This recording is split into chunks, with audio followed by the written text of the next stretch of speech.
గోమాత పేడ. ఈ పేడ సామాన్యంగా ఒక పల్లెటూరులో తప్పనిచ్చి ఆవులు నెరికి తప్పనిచ్చి మిగతా సిటీలలో ఎక్కడ దొరకదు. పైగా ఇది గోమాత పేడ అంటే బర్రిది కాదు, రెండోది ఎద్దుది కాదు, ఆవుది గోమాత పేడ.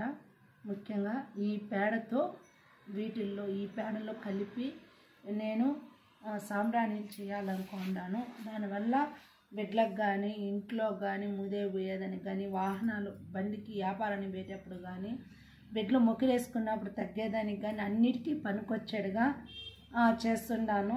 చూడండి, ఈ సాంబ్రాణి చేసే దీంట్లో వేసే విధానం ఎన్నెన్ని వేస్తానని చూడండి.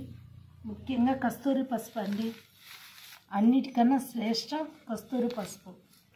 తర్వాత లవంగాలు ఎందుకు అంటే ఇంట్లో చెడుదల పోయేదానికి.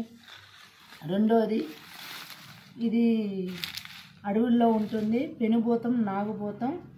ఇది కంపల్సరీ ఇంట్లో ఏదన్నా సావులకి అట్లాంటప్పుడు పోయినప్పుడు ఏదైనా దోషం ఇంట్లోకి వచ్చినప్పుడు ఇది కంపల్సరీ పొగేస్తే ఆ దోషం ఇంట్లోకి రాదు.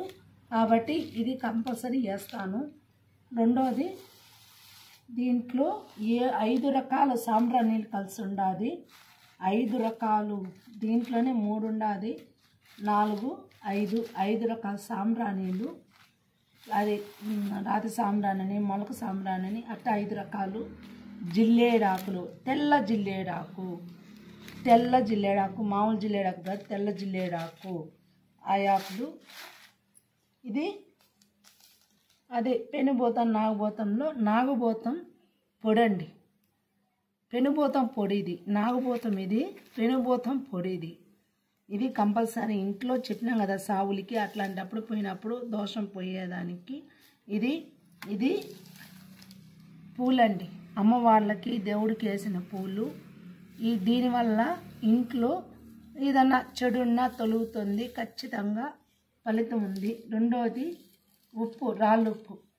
ఇంట్లోకి అశుభం అంటే కోపము అట్లాంటివి రాకుండా శాంతంగా ఉండేదానికి ఉప్పు. పచ్చకర్పూరం, నెగటివ్ అంతా పోయి ఇంట్లో ప్రశాంతత ఉండేదానికి శ్రేష్టం. దానిమ్మాకు, కుప్పంటాకు,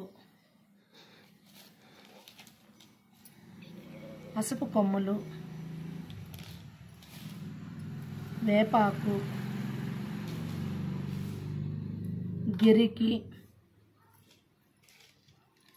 మామిడాకు. మీకు తెలుసు కదండి, జవ్వాది పటాలకి